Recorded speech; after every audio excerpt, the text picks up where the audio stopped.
Good morning, friends. My topic on equality continues, and I gave you some features also of equality, some features, and I will continue with the features. Then previously I gave you some concepts. Then I gave you some. First I gave you the concepts. Then I gave you the meaning of equality. Then the features of equality, in which I completed little bit a lecture of absence of special privileges, then provision for educate opportunities, then provision for minimum standard of living for every individual. Then now today is that is economic equality. What do you mean by economic equality? If there is no economic equality, if you have got lot of planning, lot of thoughts in your mind, but you are not able to fulfill those thoughts, those planning, applicate those planning, how will you applicate? Because you don't have the money, you are unable because you don't have the money in your pocket. So how can you fulfill it? Right, whatever you are doing, you have to have the money itself. You cannot eat money, but you cannot eat without money. Right. So first of all is in that particular pretext, economic equality is very important.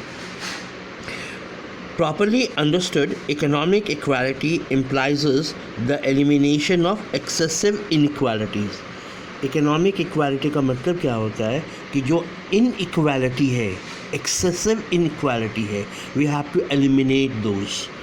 Someone is having 100 acres of land, someone is having half acre of land, someone is landless laborer or farmer. It is very common in India.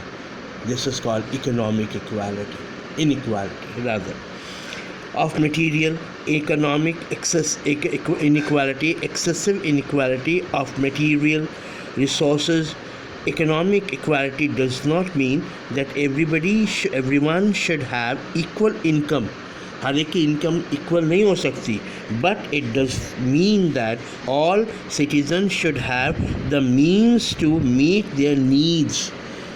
Basic जो requirements हैं सबको मिले. That is economic equality.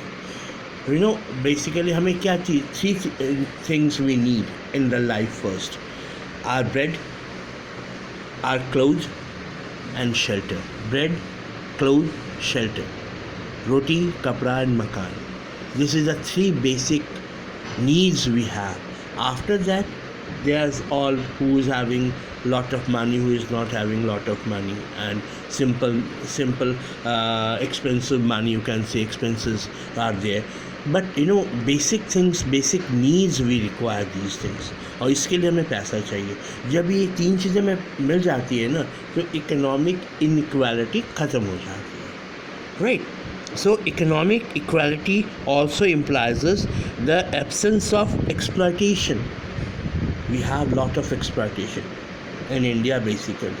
Right, you go to Bihar, you go to Orissa, you go to other parts of the country, you will find lot of exploitations are there.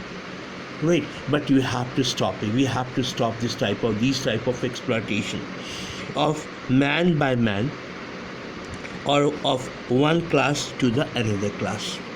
Next is political equality. This is economic equality. This is one of the major aspects. After this completing, we have to go on political equality. Political equality means that all the citizens should be treated equally. हर एक को समान अधिकार मिले. You know, when you are 18 years of age, you can go for the vote. Right, you can choose your government, you can elect, you are able to elect some government, and you can fight the election also when you are attaining 25 years of age. Right, so you are there as an adult citizen, and you have got all 6 fundamental rights. So these are all right. So political equality means that all the citizens should be treated equally in political sphere. According to Lasky, by political equality it means the equal access of everyone to avenue of authority. All the citizens should get equal political right. Every citizen should get the right to vote, universal adult franchise, universal adult franchise that is there, right to contest election, right to get government jobs, right to criticize the government, and right to address politics and petitions also. Nobody should be discriminated against the basis of the caste, color, sex, creed, religion and blood. किसी को भी किसी के साथ असमानता accept नहीं होती है. In democracy, we should not discriminate anyone with anyone, right? So certain qualification can be laid down for getting the right to vote, but these conditions should not be laid down on the basis of caste, color, creed, sex and religion. We are all equal. We in democracy we have got universal adult franchise. It means we are all having same rights. So these 2 points I gave you, one was political equality and another was economic equality. So next is the next video. Till then, take care and have a nice time.